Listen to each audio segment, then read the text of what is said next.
Bonjour à toutes et à tous. Bon, on est vraiment dans des situations tout à fait particulières et je me suis dit que j'allais partager quelques idées sur la situation actuelle avec vous. Alors évidemment, je ne peux pas m'empêcher un petit cours de LCA. En fait, je trouve qu'il y a une question déjà, c'est l'ambivalence que l'on a par rapport au coronavirus.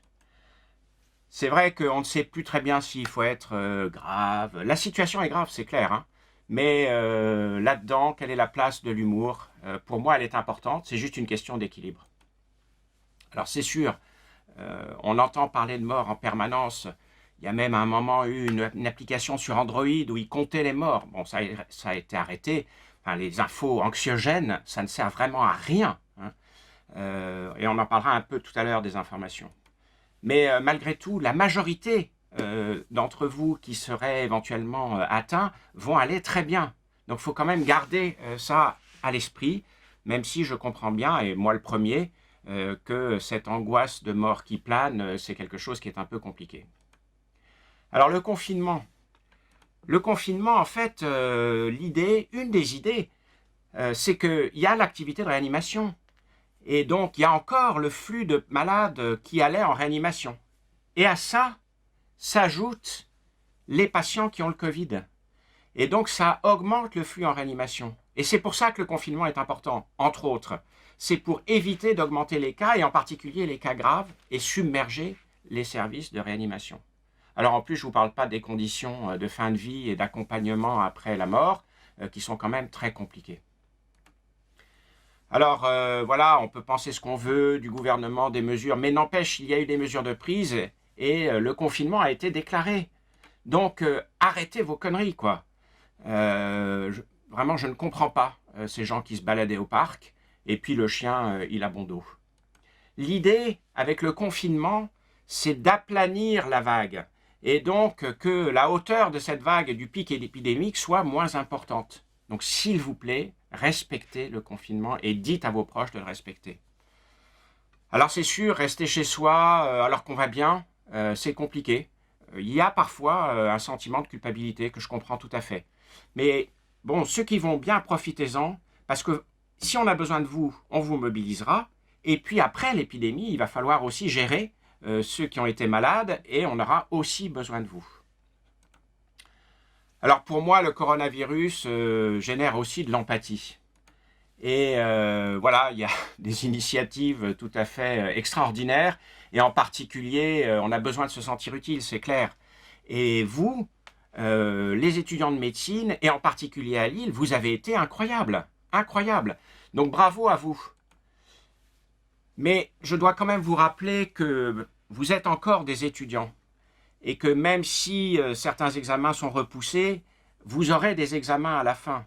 Donc il faut trouver un équilibre. Vous ne faites plus de garde. D'accord, ça vous donne du temps pour éventuellement proposer vos services. Vous ne faites plus stage, c'est la même chose. Mais pendant ce temps, il y a aussi des périodes de travail et ne lâchez pas complètement la rampe. Alors en plus, il y a l'heure d'été, bon, ça aurait été bien. Bon, malheureusement, ça nous fait plutôt perdre une heure de révision. Enfin bon, c'est pas le problème. Alors surtout les maths 6. Les maths 6, je ne veux pas être rabat-joie, mais pour ceux qui ont besoin d'un classement, vous jouez votre avenir. Vous jouez les 30 ans à venir.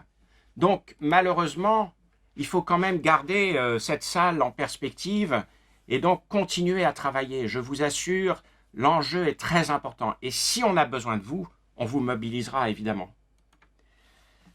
Alors, le flux d'informations, quoi. Non, mais alors, c'est vraiment tout et n'importe quoi. Et je pense qu'il faut vraiment faire attention à l'information anxiogène. Voilà. Donc restez sur, alors on dit, vous avez entendu que, etc. Bon, pour ce qui est de la fac, restez sur les communiqués de la fac. On a une interaction avec vos représentants d'étudiants qui est excellente. Et donc quand vous vous posez des questions, ils nous les posent et on répond à celles que l'on peut et on essaye de vous rassurer sur le reste. Alors le repos, ça a l'air de rien comme ça, mais c'est quand même très important parce que dans ces situations de stress, on a besoin de se reposer, mais pas de glander complètement. Et donc je trouve que le coronavirus, je suis très impressionné par la créativité que ça a généré. Alors bougez-vous, dans un appartement, ça n'est pas simple, mais organisez votre emploi du temps. Vous avez votre emploi du temps avec les ED, essayez de vous caler comme s'il y avait des ED. Donc peut-être le matin, travailler certaines matières, l'après-midi, vous faites des dossiers, j'en sais rien. Mais ce qui est intéressant, on voit bien que quand on est chez soi dans cette épidémie, eh bien on est un peu nonchalant parce que c'est difficile de s'organiser et de passer à quelque chose tellement on est inquiet dans le fond. En fait, le fait d'organiser son temps et de voir que l'on a fait la tâche que l'on avait prévu de faire, ça donne beaucoup d'élan. Alors bon, c'est sûr, hein, ça n'est pas simple tous les jours, mais il y a quand même des idées qui circulent.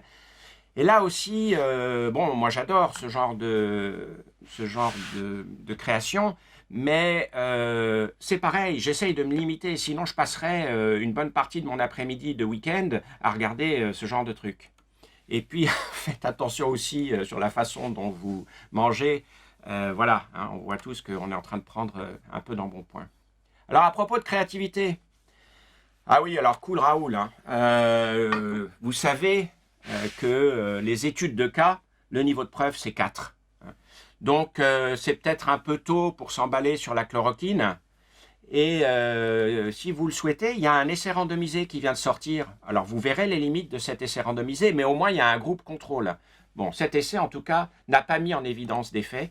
Et je vous ai mis ici la référence pour aller le lire. C'est tout à fait... je trouve que la critique sur ce site est tout à fait intéressante. Parce que pendant ce temps-là, pendant qu'on fait croire que la chloroquine est le miracle, eh bien, on a du mal à inclure dans l'essai chloroquine Discovery, parce que les patients disent « bah non, mais il y a une perte de chance ». Non, il n'y a pas de perte de chance, on ne sait pas. Donc, tant qu'on ne sait pas, il est tout à fait légitime de faire un essai randomisé. Alors, moi, évidemment, vous me connaissez, pour moi, le rire, c'est important, et c'est un équilibre, encore une fois. Trouver des activités, les enfants n'en manquent pas d'imagination, et puis les adultes non plus. Bon voilà, essayez de... Vous avez des initiatives qui sont tout à fait impressionnantes pour soutenir les gens qui travaillent, par exemple. Alors, pour finir, un petit entraînement, je ne peux pas m'en empêcher. Voilà, parmi les propositions suivantes, lesquelles sont exactes, hein. Bon, je ne suis pas un poète. Vous avez vu qu'il y avait une faute d'orthographe au moins dans ce diaporama. Essayez de la retrouver. Bon, par contre, j'arrive plus à trouver de distracteur. Au final, c'est aussi... toute cette matière, un entraînement à la SSH. Et je conclurai en disant, surtout, continuez à être sincèrement humain, ça fait partie de notre profession. Voilà, bon courage à toutes et à tous.